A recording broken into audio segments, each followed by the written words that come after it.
अगला समास हमारा होता है कर्मधारय समास। कर्मधारय समास में जो हमारे दोनों पद होते हैं, समस्त पद के दोनों पद, पूर्व पद उत्तर पद, दोनों में दो संबंध होते हैं। पहला संबंध होता है उपमेय और उपमान का, और दूसरा होता है विशेषण और विशेष्य का। उपमेय क्या होता है? जिसकी तुलना की जाए, और जिससे तुलना की जाए वो होता है उपमान। जिसकी तुलना की जा रही है वो उपमेय है, जिससे तुलना की जा रही है वो उपमान है। यही इसमें होता है। विशेष्य होता है जिसकी विशेषता बताई जाए, और विशेषता बताने वाले शब्द को हम विशेषण कहते हैं। ठीक है। अब उपमेय और उपमान का संबंध जिनमें होता है उनको विग्रह करते वक्त हम के समान इंक्लूड करते हैं, और विशेष्य और विशेषण का संबंध जिनमें है उनका विग्रह करते वक्त हम है जो बीच में लगा देते हैं विग्रह करते समय। देखो कैसे करते हैं। घन श्याम, घन के समान श्याम। घन हमारा हो गया उपमेय, क्योंकि घन की तुलना किससे की जा रही है? श्याम होने से। ठीक है, यानी कि घन के समान श्याम, घन के जैसा काला। ठीक है। वृषभ कंद, वृषभ के समान कंधा। कंधा क्या है? कंधा। वृषभ के समान कंधा। अब विशेषण और विशेष्य का संबंध वाले देखो कैसे विग्रह होगा उनका। का पुरुष, कायर है जो पुरुष। का मतलब कायर, का मतलब क्या है? कायर। तो कायर है जो पुरुष। हमको इसका विग्रह करते वक्त है जो यहाँ पर इंक्लूड करना होता है। यहाँ पर हम के समान इंक्लूड कर रहे थे, और विशेषण और विशेष्य का संबंध रखने वाले समस्त पदों में हम है जो इंक्लूड करते हैं। जैसे कायर है जो पुरुष, का पुरुष। काली मिर्च, काली है जो मिर्च, काली मिर्च। ये हो गया हमारा कर्मधारय समास। ठीक है। नेक्स्ट होता है हमारा अव्ययी भाव समास। ठीक है।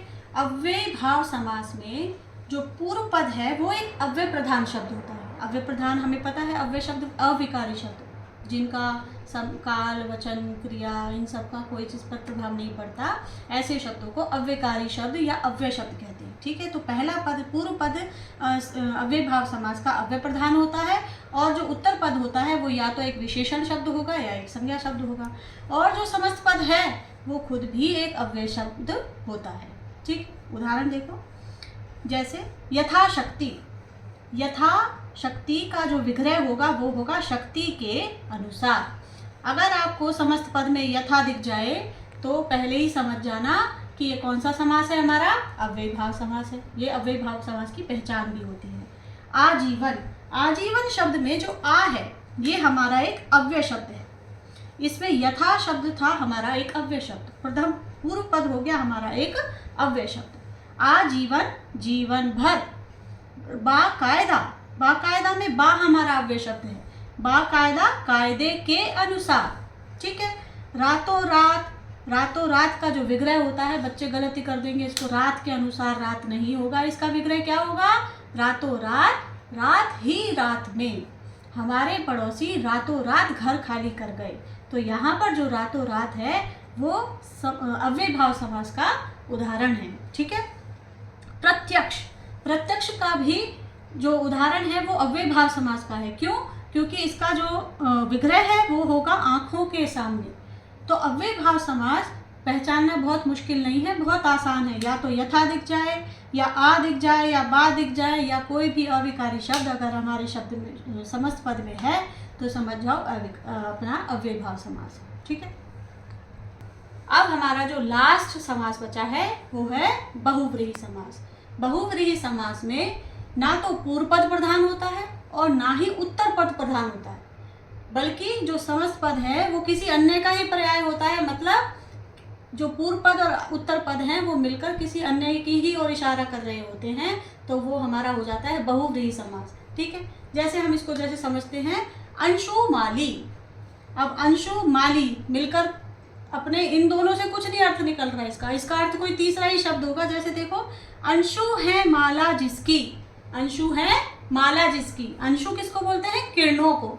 तो किरणों की माला कौन पहनता है? सूर्य भगवान। ठीक है। तो अंशु माली, अंशु है माला जिसकी, यानी कि कौन? सूर्य। तो यहाँ पर पूर्व पद और उत्तर मिलकर दोनों सूर्य की तरफ इशारा कर रहे हैं, उसको कहेंगे हम सूर्य। चक्रपाणी, चक्र है पानी में जिसके, कौन है वो? भगवान विष्णु। निशाचर, निशा में विचरण करता है जो, वो कौन है? राक्षस। जीतेंद्रिय, इंद्रियों को जीत लिया है जिसने। तो इसका विग्रह आपने देखा, हम लास्ट में क्या लिख रहे हैं, जिसकी, जिसने, जो, है ना। तो ये सब विग्रह करते समय बहुव्रीहि समास में विग्रह इसी तरह होता है, और प्रथम पद और उत्तर पद मिलकर किसी तीसरे ही शब्द की तरफ इशारा कर रहे होते हैं, किसी व्यक्ति विशेष की तरफ इशारा कर रहे होते हैं। तो जीतेंद्रिय, जीत लिया है इंद्रियों को जिसने, या इंद्रियों को जीत लिया है जिसने, कौन है वो, ईश्वर। तो ये हमारे हो गए बहुव्रीहि समास। तो यहाँ पर हमारे समास खत्म होते हैं। अब मैं कुछ क्वेश्चंस आपके लिए दे रही हूँ, देखते हैं कौन उनको सॉल्व कर पाता है। कमेंट बॉक्स में आप अपने आंसर्स मेरे को भेजना। अब कुछ क्वेश्चंस आपको दे रही हूँ, सॉल्व करके कमेंट बॉक्स में आंसर दीजिए, देखते हैं किसको कितना समझ में आया है। ठीक है।